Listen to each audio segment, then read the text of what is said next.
آگے سنیے حضرت امام حسین کے بارے میں۔ حضرت امام حسین رضی اللہ تعالیٰ عنہ کے بارے میں آتا ہے، امام الانبیاء نے فرمایا الحسین منی، الحسین منی وانا من الحسین۔ میرے مصطفیٰ نے فرمایا حسین مجھ سے ہے اور میں حسین سے۔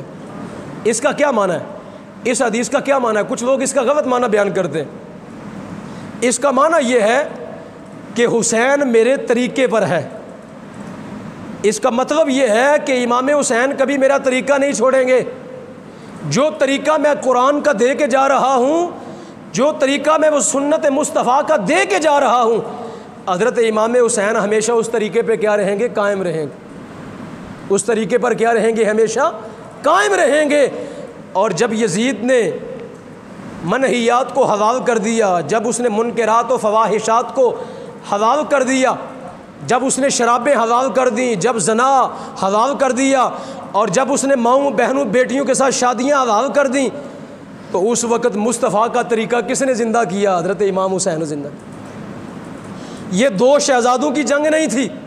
کچھ لوگ آج یہ دجو دیتے ہیں کہ حضرت علی کے وہ بھی شہزادے تھے اور وہ حضرت امیر معاویہ کا شہزادہ تھا، تو دو شہزادوں کی جنگ تھی۔ یہ دو شہزادوں کی جنگ نہیں تھی، یہ اسلام اور یہ حق اور باطل کی جنگ تھی۔ یہ حق اور باطل کی جنگ تھی۔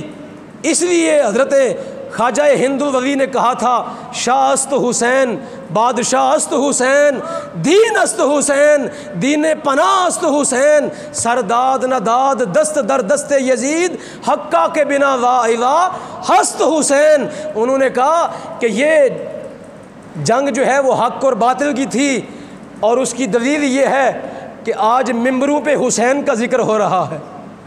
اس کی دلیل یہ ہے کہ آج یزید کے نام پہ کوئی اپنے بیٹے کا نام نہیں رکھنا چاہتا، لیکن تمہیں دنیا میں کروڑوں شخص ملیں گے جو اپنے بیٹوں کا نام حسین رکھیں گے۔ دلیل یہ ہے اس کی کہ آج ممبروں کے اوپر حسین کا ذکر ہوتا ہے۔ دلیل اس کی یہ ہے کہ آج حسین کو حق کہا جاتا ہے۔ دلیل یہ ہے کہ کربلا والوں کو حق سمجھا جاتا ہے، اور دلیل یہ ہے کہ کربلا والوں سے لوگ آج بھی اور قیامت تک محبت کرتے رہیں گے۔ اور دلیل یہ ہے کہ سبیلیں انہی کے نام کی لگتی ہیں۔ دلیل یہ ہے کہ صدقہ و خیرات انہی کے نام پہ ہوتا ہے۔ دلیل یہ ہے کہ مصطفیٰ کی اہل بیت کو ہی کائنات والا اپنا امام مانتے ہیں، یزید کو کہ بھی کس نے اپنا امام نہیں مانا۔ تو اس لیے سامعین محترم، یہ شہادت